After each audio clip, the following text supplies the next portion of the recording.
Apologies, we are live. Thank you, Dr. Collins. Okay, we're good to go. Yes, we are. All right, thank you. Good afternoon, everyone.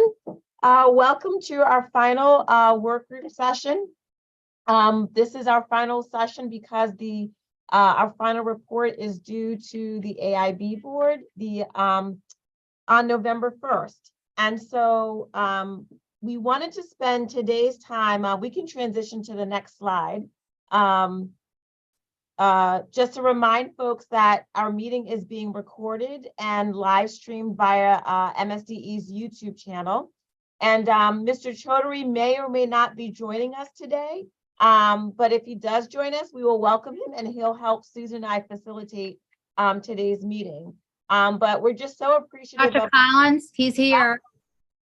Mr. Chaudhary's online. Mr. Chaudhary. Mr. Chaudhary, do you want to open and welcome the group? Sure. Good afternoon, EL Workgroup members. I won't repeat what Deanne said, but I am here. I was here from the beginning, Deanne. You didn't see me, but that's okay.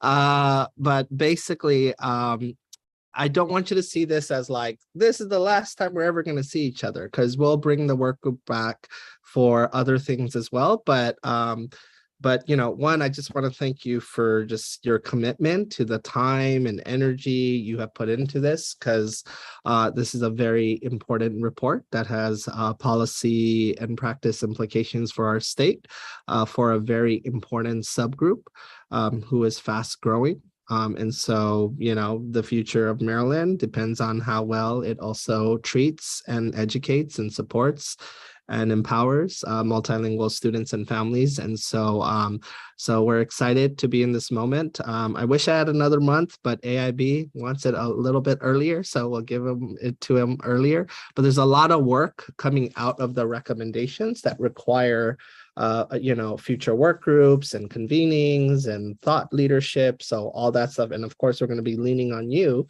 to be able to do this. You know, this is one of the few committees that I personally try to be at from the beginning. And so I really appreciate your time.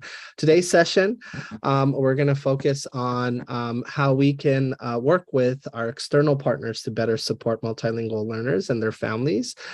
We have one of my favorite organizations in Maryland here, Casa, who will be sharing the work that they do and how that looks like. And then we'll also want to ask you to share and reflect on how the recommendations that we're ultimately going to put forth impact your day-to-day work. And so it's important for the state to think about that because oftentimes it's easy to forget, like, policy doesn't shape what happens on the ground. It actually does. And it could limit what people can do, or it can open up what people can do, right? And so striking that balance is important. And you know, we will continue on with our usual approach, but the session is really focused on, one, how external partnerships can be leveraged to better support our multilingual families, and then just doing a reflection on how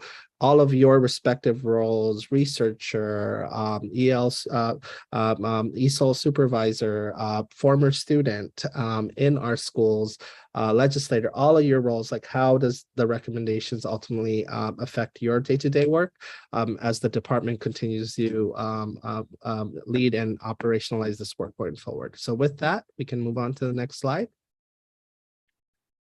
And we will have someone from our team facilitate this. We're going to kick off with the reflection period, and then we're going to have our students with Casa's team later on, because we want to make sure the students have enough time. It's after school, but we got to make sure that they are able to get to where they need to get to be able to join us today. So go ahead. Thank you. Next slide. So we're going to take one more look at our recommendations. So I'm going to give you a moment just to look at the first 7, because our activity centers around these recommendations. We can certainly come back to them for you to refer to.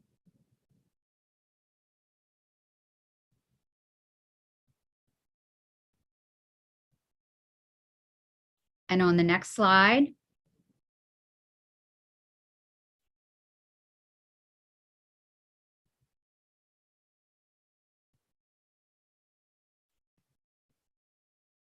altogether, between the preliminary recommendations that were in our first report and the ones we have added based on the meetings we've had so far in 2022, we have lucky 13 recommendations. We have some, we are fleshing them out somewhat, and we have some sub recommendations under them.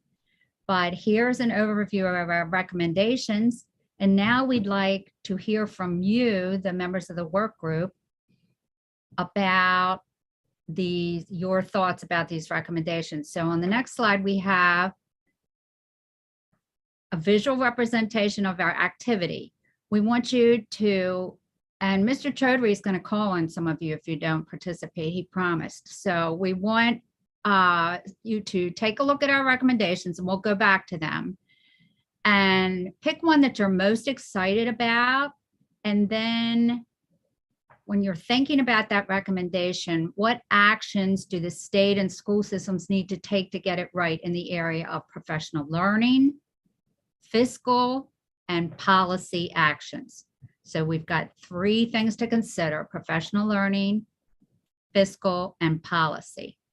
So with that in mind, Jason, if you wouldn't mind flipping back to the first list of recommendations. Who has a favorite one on this list? Who's willing to chime in? Just unmute your microphone and let us know. I'll go.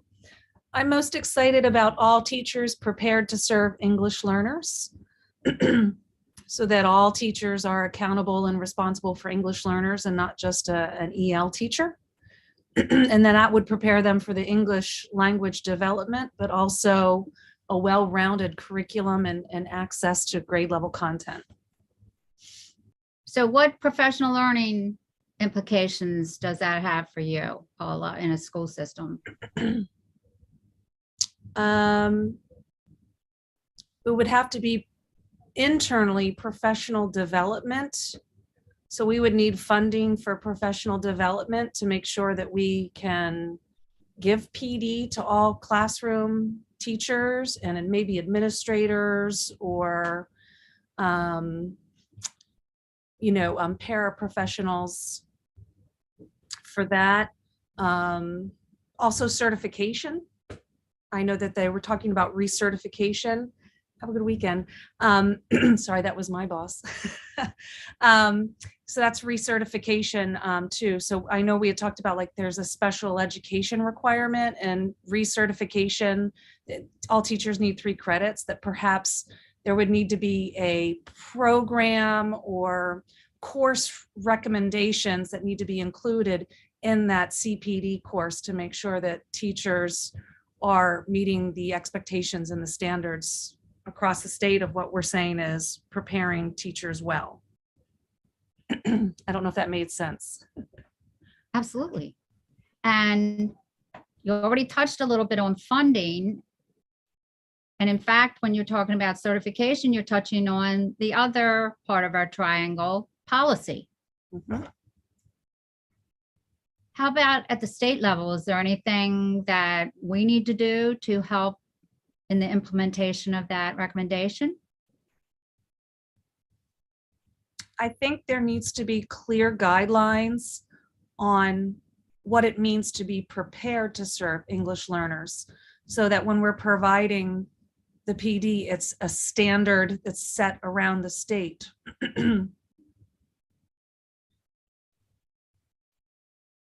So for example, is language acquisition something we want to have? Is there a definition of particular scaffolds that teachers should be using in their instruction?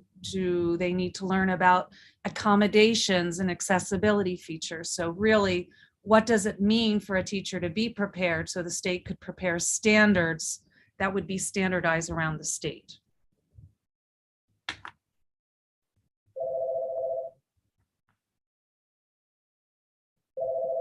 Thanks, Paula.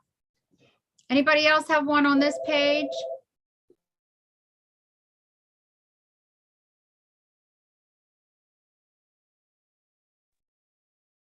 Susan, I have one. Can I go? Absolutely. I was muting my mic because my phone was ringing. Okay. I'm especially interested in the identification and support for young dual language learners. We've talked about this for quite a while, and with the expansion of pre-K with 3-year-olds and 4-year-olds, you know, it's important that we kind of talk through and identify what support for those children should look like. And especially as we increase expansion into as a mixed delivery system, we have private providers that are asking now, you know, how do I identify who needs support? What does that support look like? Where am I going to get that support from? So there are obviously fiscal implications with that, with coming up with additional staff to provide that kind of support to them as well.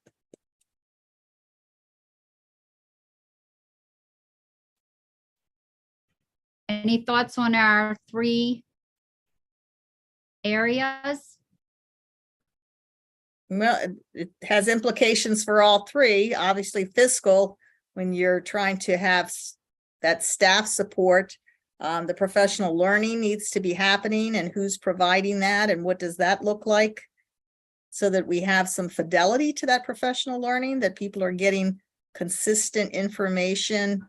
And then policy, I know we're having some policy questions right now when it comes to the mixed delivery system, as far as who's going to support the private providers. Is the school system doing that? What does that look like?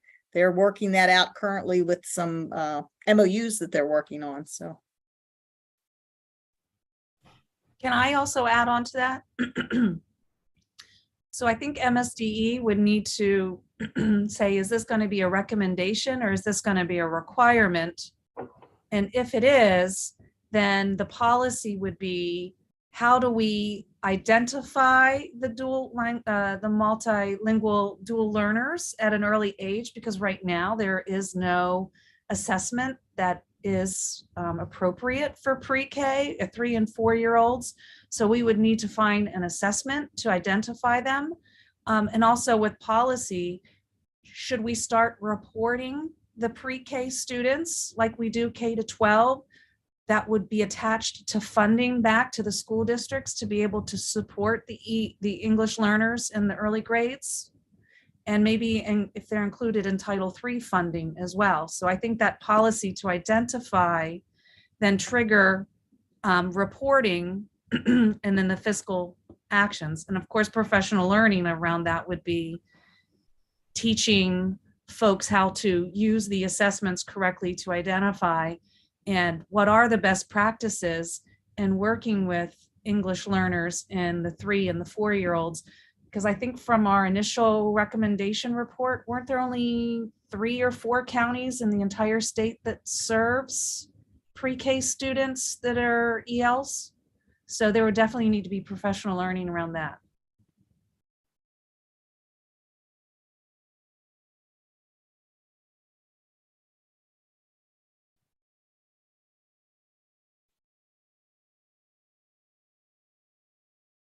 Jason, please go back 1 slide. So let's take a look at, maybe some of you aren't chiming in because, whoops.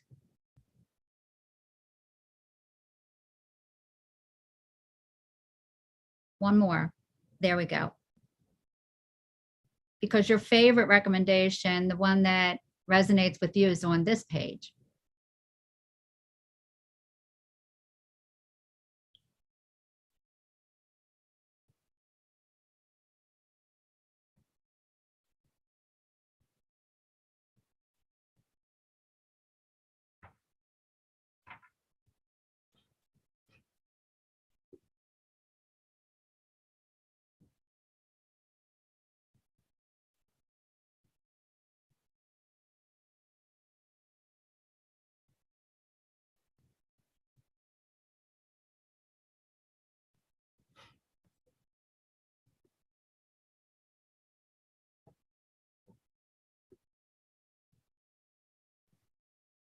Can we have a favorite on each page?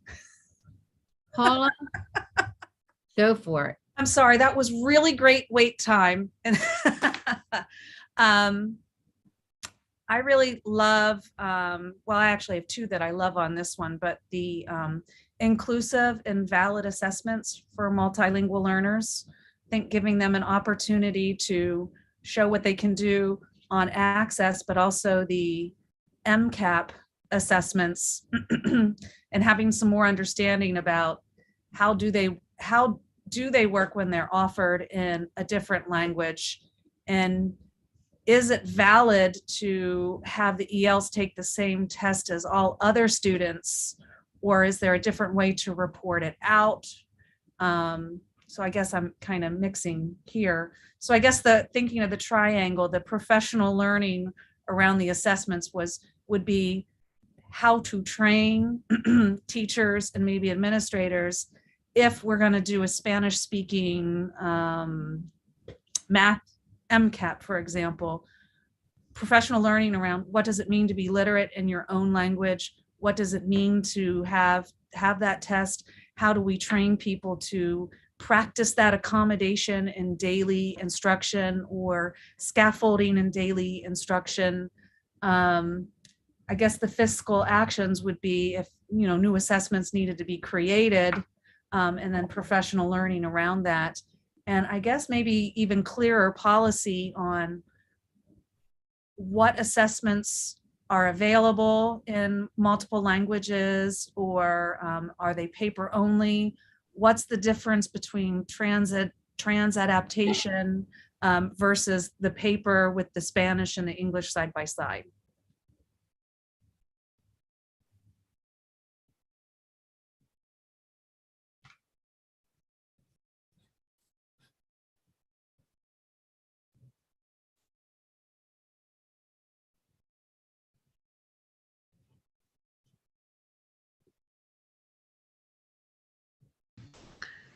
Susan, can you reiterate the question, please? I'm sorry. Jason, go to the next slide, please. We were asking each member to pick a recommendation that you're most excited about, and then look at the implementation and how that would impact fiscal considerations, what policy would be needed, and what do we need to do in the area of professional learning. So what's your favorite one, Maria? Can you go back one slide? Jason, come on. I was looking with a critical eye at effective language development, and I am not sure that everyone has consensus on what that is and what that looks like in different contexts. And so I would want to know how that would be supported in policy if we don't define effective. It seems too nebulous and too open to others' definitions. But I do like that would include, if you go back to the triangle, the professional development and the fiscal actions. It's going to take time, training, and to get all teachers on board, because it's not just our ESOL teachers that can carry this load. We know that the effective teacher has to meet that student in all 6.5 hours of the day. So. And in that recommendation, we're also, remember, we had one meeting devoted to the high quality instructional materials, and that folds into that recommendation. And we definitely have policy, professional learning, and fiscal consequences there. Yes.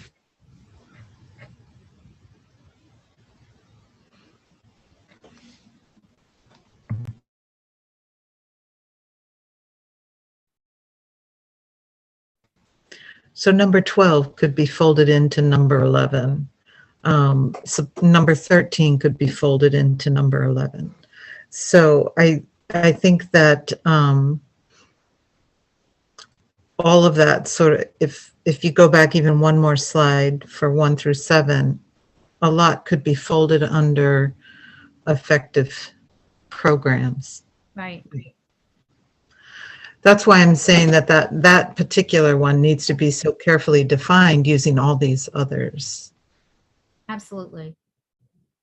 And we've heard compelling research and heard from many states that talk about the advantages of the two-way immersion programs, but that is one way to develop English language development.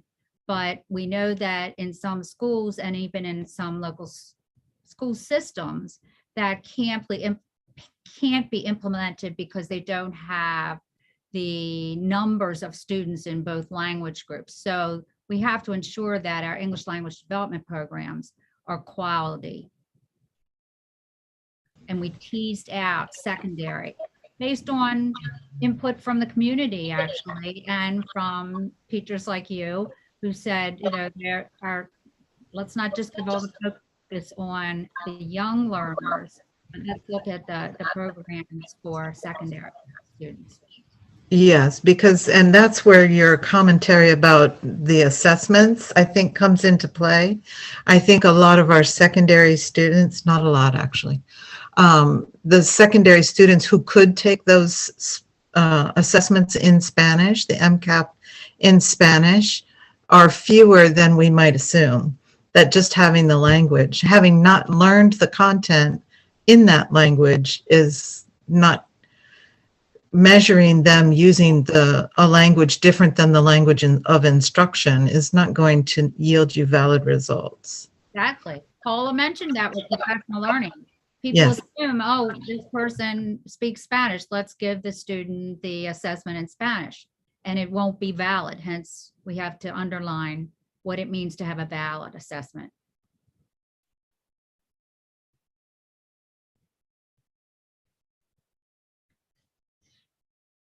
We still have a few more minutes for folks to chime in.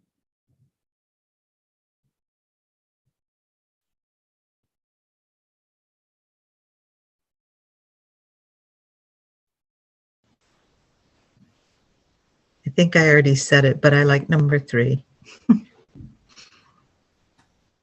But I already said it. Very popular. That's a popular one. It's not just the ESOL teacher who is responsible and should be prepared to work with English learners. So please interrupt me if someone else has something to say. I don't want to dominate the conversation, but under all teachers, I would want to add support professionals, counselors, administrators. Everyone needs to know what the challenge is and work together on how to figure out what's going to work in their context. So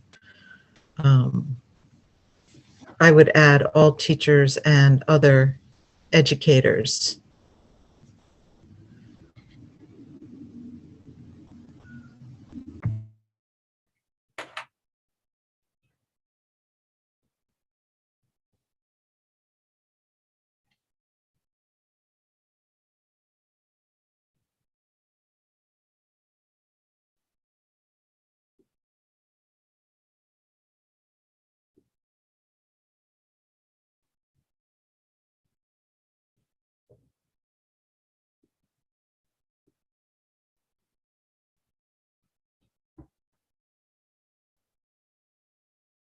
So we really, go ahead. I was going to say the equitable communication with multilingual families resonates with the early childhood folks right now, because we've been talking a lot about transitions and what that means, and how transitions are not events. They're really a lifetime of transitions that a child goes through and a family goes through. So as we transition families into school programs or private provider programs, we need to think a lot about how does that work when you have a family whose primary language is not English, and how to especially help them transition into these different programs or classrooms, schools.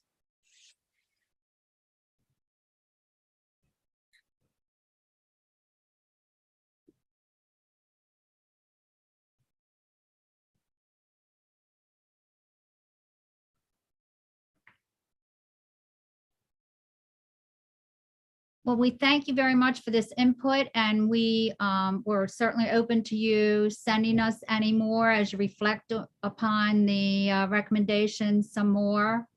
I want to ask Chrysalie and Malik, are all of our panel members online? Have you had a chance to check? Chrysalie, I think they're all here, but I'm not sure. I think Chrysalie would know for sure. We have 3 students and a parent here right now. We're waiting on 2 students, but we can get started. Thank you very much. Cool. I guess I can start. Susan, is that okay? Yes. Oh, okay, perfect. Hi, everyone. So my name is Malik Stevenson. I'm the Director of Education at Casa. Just really quickly, for folks who don't know much about Casa or Casa's background, we are a member-led organization that works closely with immigrant communities in Maryland, also other states across the country as well. But in Maryland, we focus on immigrant communities in the Baltimore area, as well as the Langley Park, Montgomery County area. In addition to advocacy, we also provide services, citizenship, legal services, and then education, which is where we come in. With our education, we have sort of an adult end to our department or to our education and services, where we offer adult ESOL classes. And on the youth side, we offer several different programs, which Chrysalie is going to share about. So I'm going to pass it on to my colleague, Chrysalie. Good afternoon, everyone. My name is Chrysalis de los Santos, and I'm one of the education managers at Casa. So as Malik mentioned, we have a variety of programs, but the 3 main programs that we're working on now are the 3 that you see on the screen. So the first one would be Mi Espacio, and that's an after-school program that focuses on leadership development and making sure that we are building the next generation of immigrant leaders here in the Baltimore area. And with Mi Espacio, we focus a lot on leadership development. We have ESOL programming, we have college and career readiness to make sure that our students have all the tools that they need to graduate and receive that extra support. Because I'm sure, as we all know, our ESOL students do need a lot of additional support. So making sure that at the program, we are working with our schools to find out what those needs are so that we can easily, not easily, but make it easier for the students to be able to get to that grade level content. In addition to that, we have Escalera. It's also an after school program, and at Benjamin Franklin, we have an in-school Escalera program where we work with students, but that program is more focused on college and career readiness. And with Escalera, we also have an Escalera summer program where our students get to intern with an organization that they're interested on, and they are able to learn so that once they decide what their pathway would be after high school, they could at least have that experience and be ready for it. And through that, they also get an education scholarship, which is really important for most of our students since they don't qualify for youth works or other programs that are out there for youth students to intern at other places. And one of the other programs is the Mayor's Scholars Program. So here in Baltimore City, we are very lucky to have a last dollar scholarship where students can go to community college for free. But with Casa, we partner with the Mayor's Scholars Program to make sure that all of our students, regardless of their immigration status, are able to receive a scholarship throughout the summer to be able to put aside work or whatever it is that they're doing to focus for a couple of weeks in that college curriculum that they have. So that's a requirement for them. And in addition to that, the students come to Casa and we are providing them with resources and tools that they need because a college student, they're not as lucky as our K-12 students that have those ESOL support system at their colleges. So we kind of like set them up with tools that they can use as young adults. to get there. And this summer, we were very lucky to start with a different program, which is called the Granny Project, where students were working around food insecurity in the area. So we were recording videos with grannies from the area, and they were able to teach the kids how to cook, but also create a mentorship system where they actually have people from their neighborhood that they can connect to and follow and, start building on that support system. With that being said, I'm going to pass it to our students so that they can introduce themselves and talk a little bit about their experience. And our first student will be Wilmer.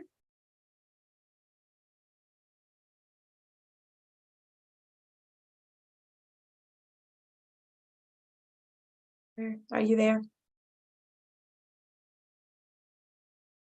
Okay. I guess we can go with Genesis. Okay, hi, I'm here. Hi. Hi, so my name is Genesis Boo. I am 17 years old. I'm a senior in high school.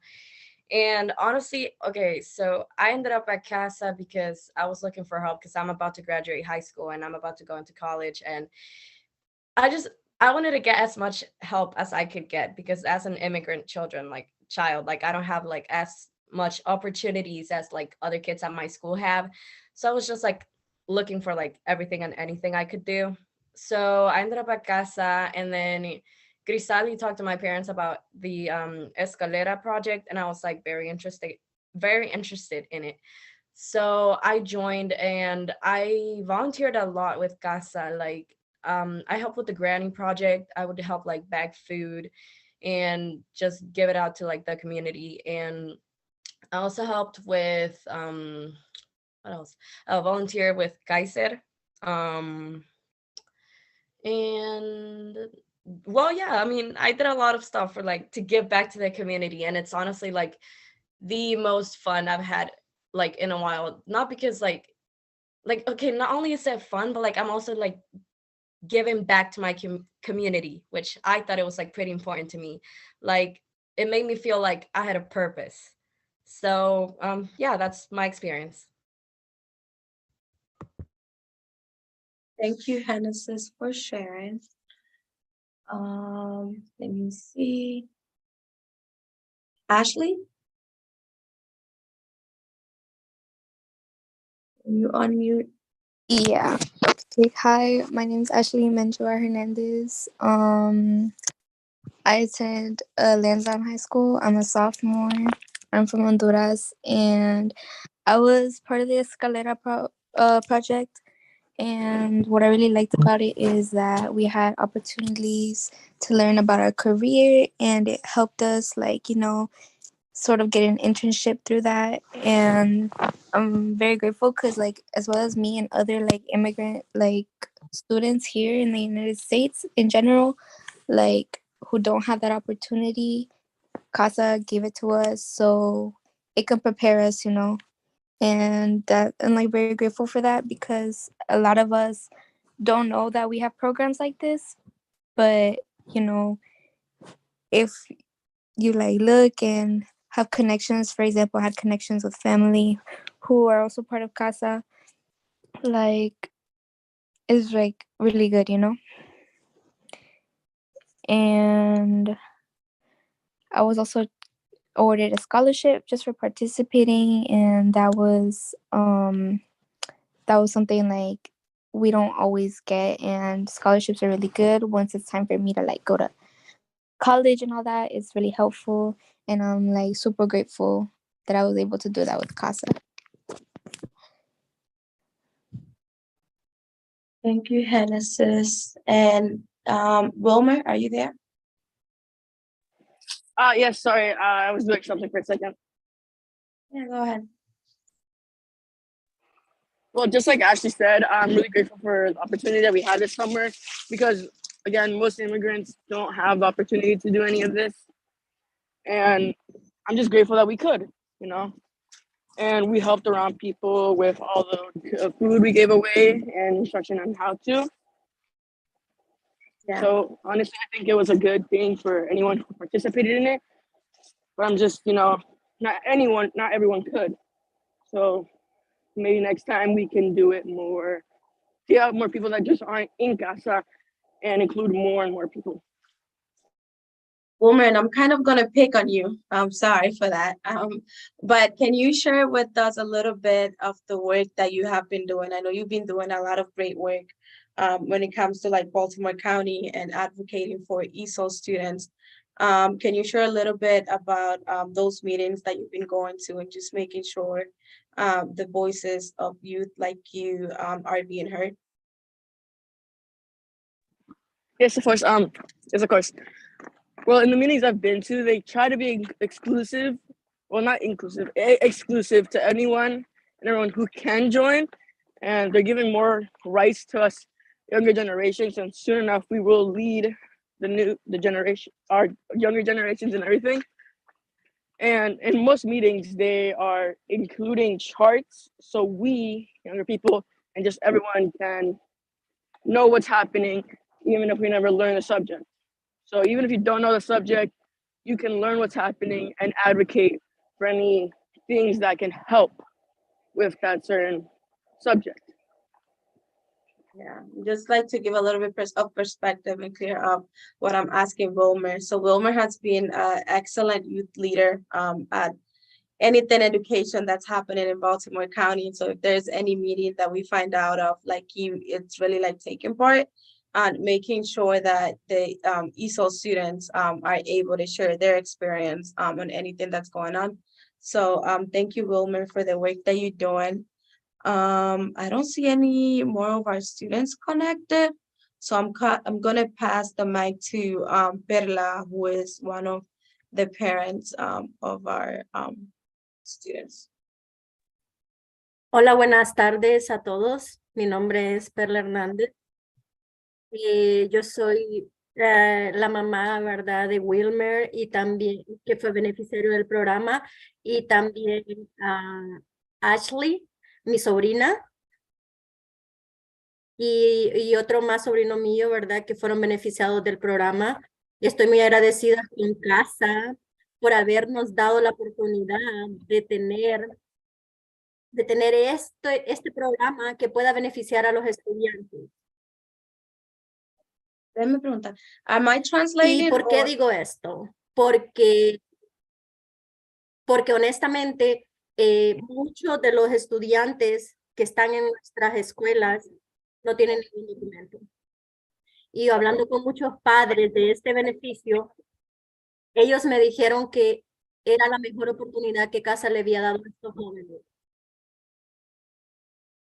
La mayoría de estos jóvenes no puede trabajar. No pueden entrar en algunos programas. Perla, me das un segundito, voy a traducir. Porque no tienen un papel para poder hacerlo. Y hablando con estos padres, ellos me decían que les gustaría que este programa se extendiera.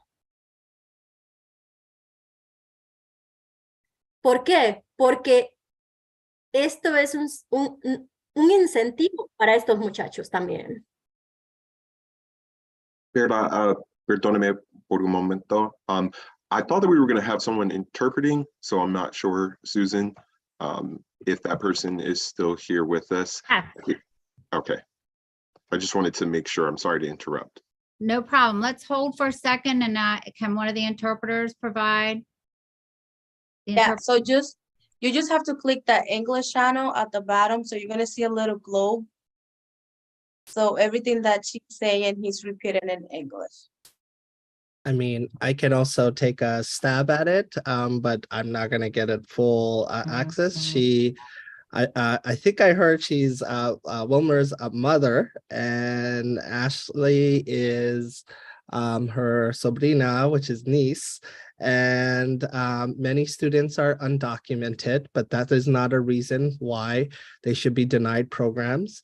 Casa provides many opportunities for them. She would like to see programs like this expanded because they mean the world to them. And we need to find ways to do this. And just because you don't have a piece of paper that keeps you, that says that you're not able to do something. That should not be the reason. These are our students. They are equally as American as someone who is born here. I probably added that part, but I'm from Los Angeles, and so I'm just going to go ahead and add that. and so I think that's what I heard overall. See, ¿verdad? Can you guys hear me? Yes. Okay, so if you go to the bottom of the screen and click the English channel, you should be able to listen to everything she's saying in English. Thank you so much for translating. So you got everything. You did a better job than I would. I'm glad I made you proud, Dr. Sally. I had to make you proud because last time you were translating for me, so I had to return the favor. ¿Puedo seguir? Ya. Como les mencionaba, que si este programa pudiera ser expandido para que estos jóvenes que no tienen un documento y que pueden trabajar dentro de los Estados Unidos puedan seguir teniendo esta oportunidad, porque son jóvenes que están estudiando. Son jóvenes que no en cualquier lugar los van a emplear. Y Casa ha abierto esta posibilidad, ha abierto estos programas donde ellos tienen el tiempo para seguir estudiando y también tienen tiempo para ganar un poquito más de dinero y poder cubrir algunas de sus necesidades. Entonces creo que sería excelente. Hablé con muchos padres de esto y ellos están fascinados. Incluso me dijeron que iban a mandar una petición a Crisali para que se pudieran expandir estos programas, pero porque les gustó mucho. Y esto es una gran oportunidad para nuestros jóvenes inmigrantes. Nuestras escuelas están llenas de jóvenes inmigrantes con muchos sueños, pero hay muchas puertas que se les cierran por no tener un documento. Así que gracias a Casa que se les ha abierto la oportunidad de ser incluidos en un programa como este, de no estar viendo realmente si tienen o no tienen un documento, sino que son jóvenes que están haciendo algo y están haciendo un cambio por la comunidad, y nuestra comunidad latina está creciendo muy grande. Y gracias a eso, dos jóvenes del condado de Baltimore fueron premiados por el mismo condado, ¿verdad? Por lo que están haciendo, porque son líderes que están incentivando a otros jóvenes para que puedan participar en estos programas. Y como decía mi hijo Wilmer, es su primera vez y él está tan feliz de que le brindaron esta oportunidad. Y esto es un incentivo para él y es algo que lo va a motivar a él en el futuro para seguir trabajando y saber cuál es el camino correcto. También para aquellos jóvenes que también están en la middle school. Entonces, muchas gracias, ¿verdad? Por esto y de verdad les agradezco mucho esto y Mi Espacio y Escalera pues son programas muy buenos y que también ellos están en esto porque pueden ayudar a otros jóvenes y son parte también un poquito más de la comunidad con esto. Gracias.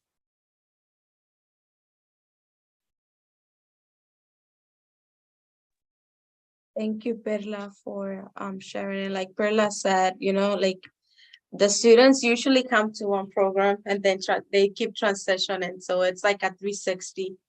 Most of our students come through our Mi Espacio and Escalera program. But one of the huge incentives for the students to be part, it's for them to be able to be part of the internship experience. So you can see how they engage and like how. So in order for them to do an internship with us, they first have to demonstrate that they can be professional. So a lot of the curriculum, it's based on that. And it would be amazing if you could see those kids throughout the summer working with different organizations, like their professionalism, like you can see their enthusiasm. And I'm going to stop for a second because another one of our students just logged in and I see that she typed hello in the chat. Yeah. So I'm going to give the mic to Tatiana. Tatiana, si quieres hacerlo en español, lo puedes hacer en español. Tenemos un intérprete como te sientas más cómoda. And guys, let's just make sure that, let's just make sure that we all, dame un segundito, that we are all clicking on the English channel. That way there's no back and forth so that whenever we're saying something, you should be able to listen to it in English, okay? Thank you. Dale, Tatiana. Okay. Hola, mi nombre es Tatiana. Soy de Colombia, estoy en el grado 12 y quiero hablar sobre los beneficios de Casa Maryland. ¿Ya? Bueno, el año pasado yo hice una pasantía con Casa Maryland sobre ayudar a los jóvenes en sus situaciones que ellos tengan y hice una página web. Ajá. ¿Ya el traductor? ¿Aló? No sale internet. Tatiana, ¿Ahí está? puedes seguir todo corrido que te están interpretando al momento. Ok. Tenemos un intérprete, dale. Bueno, en este año pasado también hice una pasantía con la Universidad de Morgan State y por haberla hecho me dieron una beca de $500. En mi escuela se llama Benjamin Franklin y estoy en el grado 12 y soy de Colombia. Pertenecía al programa de escalera. Por las tardes aprendía el inglés con ellos y también me ayudaban con la universidad sobre cómo hacer un currículum. Y este programa me ayudó para poder hacer mi currículum y poder aplicar a la universidad. ¿Cómo saber cómo aplicar a la universidad? Es todo. Gracias.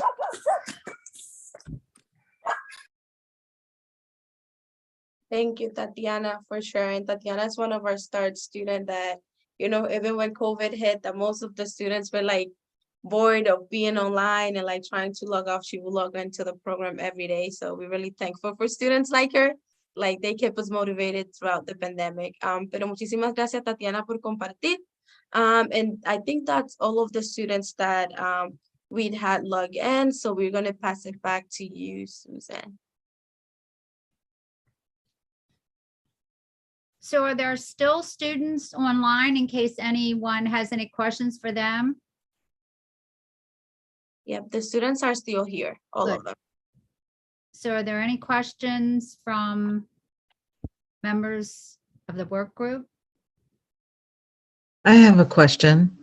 Is it possible to write into the policy some incentive for school systems to partner with these organizations so that the funding is there, the expectation is there, there's sharing of information and big events in the curricular expectations for students so that it's supported, that we're working in collaboration?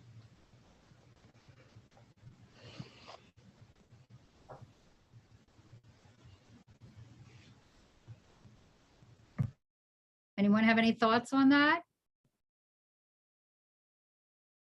How about from Casa? What would you want for us to put in either our recommendations or in policy that would make it easier for you to partner with schools or with the whole LEA? Yeah, I can speak a little bit more generally, and I think because Grisali probably has a little more direct experience with the collaboration with particular schools, maybe she can speak in a little bit more detail. But I know for us across different sites, it's been challenging to establish some of those partnerships. I think for us, having a better understanding of the process to establish those partnerships, the protocol, for example, what type of paperwork needs to be done, what could be done early on to cultivate those relationships could also be really helpful. We do a lot of outreach programs as well, so it would be very easy for schools who are interested in partnerships with organizations like us to come out and check out some of the outreach we do with some of the communities that we're working with, who are likely some of the students that they're also servicing. But Grisali, please feel free to add to that if you'd like. Yeah. Like Malik mentioned, I think that the biggest barrier that we have when working with the school, it's the process. So it's like every school has a different process of what we have to go through in order to get there, to get the information of our programs to the students. So like when it comes to classroom visits, there are schools that, you know, it's really easy for us to go ahead and just do that, plan it with the ESOL staff at the center and go ahead. But there are other schools that have like really high ESOL population that like we've been like trying to get in there to make sure that those students know about the resources.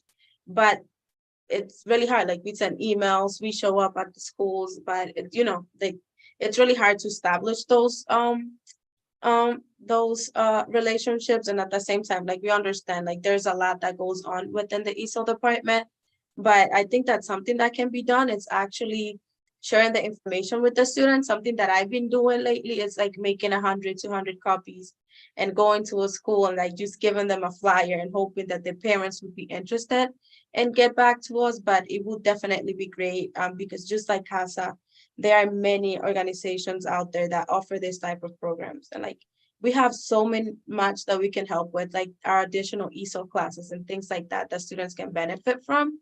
But at the end of the day is that creating those relationships to make sure that people know that these programs exist.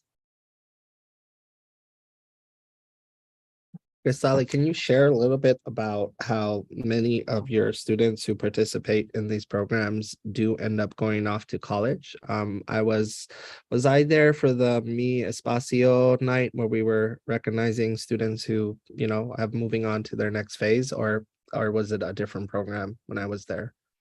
So that was those students that were part of the partnership for the Mayor's College program in Casa. Yeah. But those students were all Mi Espacio students at some point. So you know, so the thing is when students come in through one of our programs, we make sure that we case manage them to make sure that they have a plan of what they're going to do in the future, and whether that's trade school, whether that's, you know, getting into a line of work or going to college. We make sure that each student has an education plan in place to accomplish what their goals are.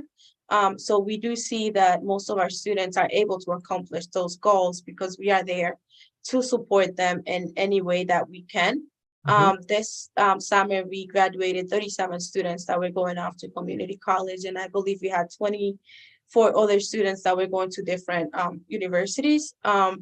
But that's the result of like those students come in at any grade level from 9th to 12th grade, and they have the support system. And it's very different because at Casa, we know what we're doing when it comes to undocumented students, so we know how to guide the students through that. Something that we see a lot is that there are so many things. For example, let's talk about MESPA, where students can actually apply to get financial aid.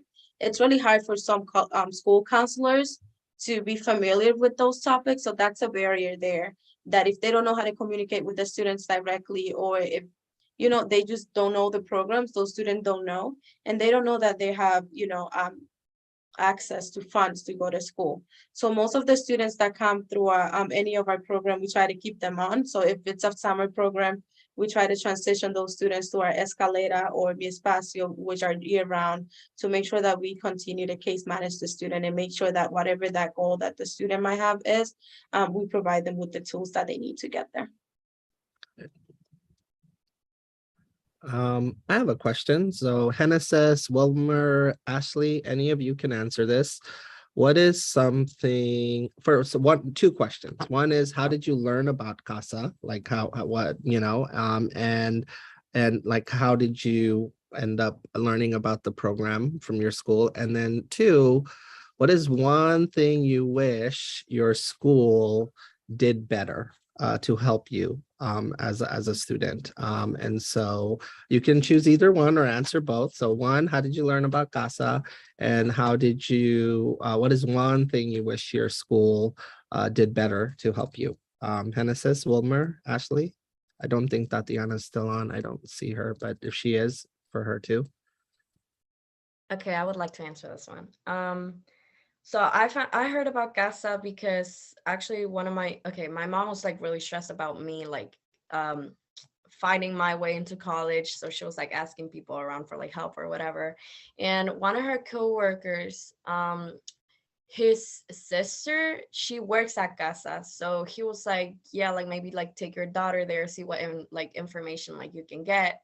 And so we went there, and that same day that we went, I met Grisali, and she talked to my parents about the Escalera project. So yeah, that same day I joined a meeting with them, and like, yeah, I did that.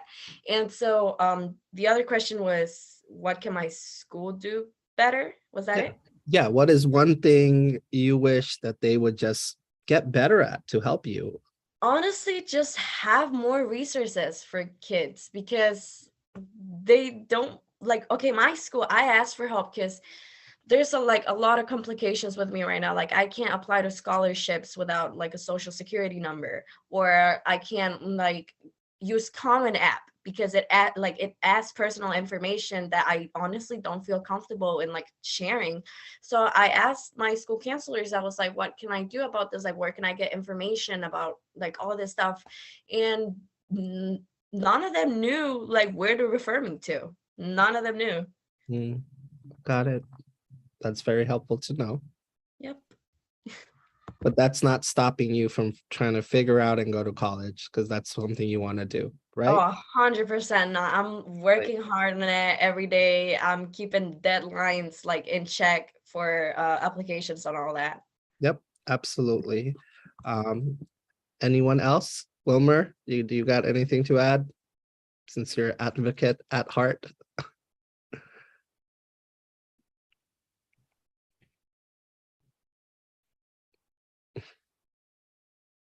Maybe not. Wilmer, ¿estás ahí? Ashley, Tatiana, I'm here. could you answer those questions? Go ahead. Sure. So I found out about Casa through my aunt. She works there. So she was referring me to that. And another thing I think schools should do better is like they had said previously, give resources, especially for us who are immigrants and don't have all those like documents. Cause like me too, I have gone to my guidance counselor, and you know, even if I'm only in 10th grade, like college is still very important. And that's something I have to like work towards, like, you know, getting scholarships already, and you know, finding ways of how I'm going to be able to get to that point and not have to stress as much when I get to college.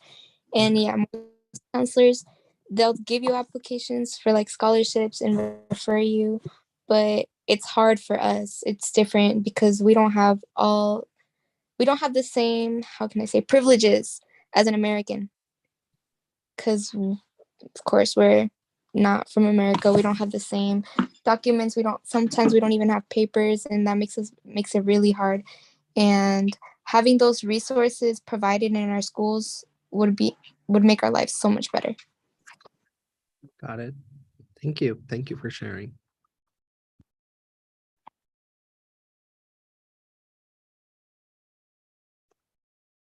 All right. Would anyone else like to add anything or say anything else? Susan, I'll let you. Can I add something really quickly? A piece that I think is also really important. And I think that many of us on this phone call might resonate with this, especially because like social emotional learning is such a buzzword these days. But I think that that's something too that's forgotten with some of these programs, is that it really is for the students outside of the college and career readiness. It's a sense of community. And that's something that a lot of students in general, I'm not going to say lack, but have a difficult time navigating and finding. And I think that's especially challenging with some of the students that we work with, given some of the circumstances that they've overcome. So I think that's something that we also really should consider strongly too, the sense of community that these types of programs provide.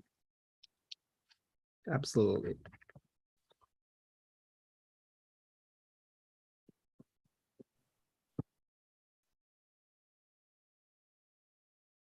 Any other questions for our panel?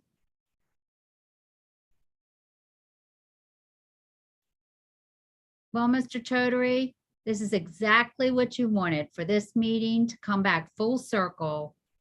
This is what it's all about, the students. Absolutely. And we definitely see we have work to do. So Jason, if you would just move to the next, I think the last slide is about, as we always do, we want to share with you our website where there's information about all of our meetings. We also have information about our survey. As Mr. Chaudhary said, we have lots of work to do, and this won't be the last time we're talking on this topic for sure.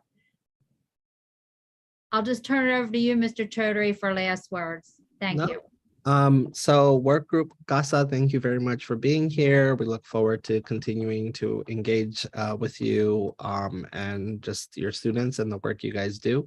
To the work group, again, all of this is being packaged in a report. The report will be going off to the Accountability and Implementation Board, which is, the board that was formed to work with the State Board and MSDE to make sure that the blueprint is implemented. And so one major piece of when the bill was passed, as you know, just to contextualize things for our audience, is they said form a work group to recommend the best things we need to do in order to educate our multilingual learners well.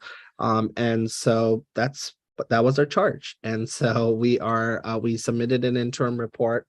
We're about to do a final report. And then from there, it will set off the work, right?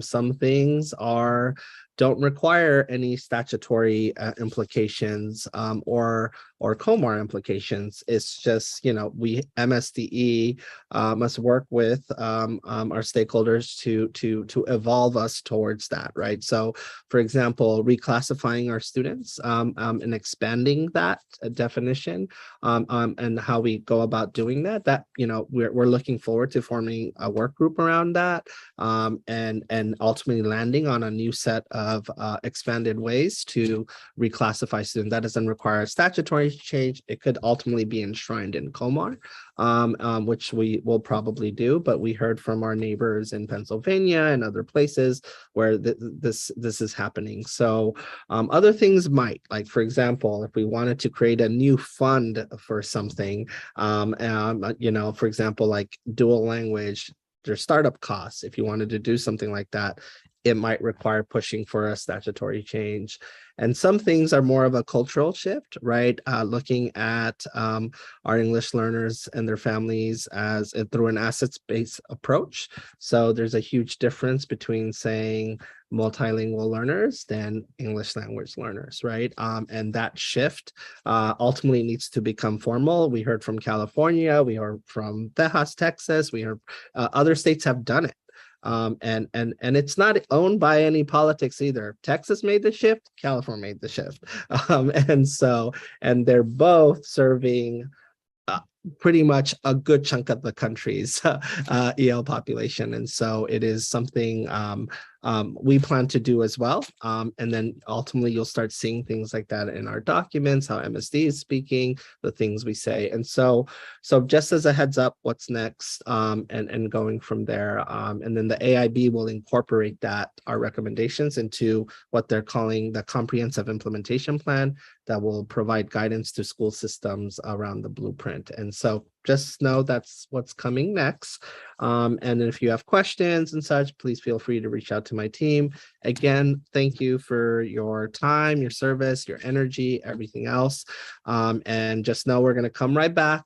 We're going to form other spin-off groups to make the recommendations happen. And I've already said from day one, this is a very important topic for me. And so we're going to get it right. And so, and with you guys, I'm very excited and we'll keep going. So with that, we will sign off a little earlier today, it looks like. So. Okay, I will just do the collective bye. Thank you. All right. Bye. Thank I'll you. see you guys later. Thank you. Thank you.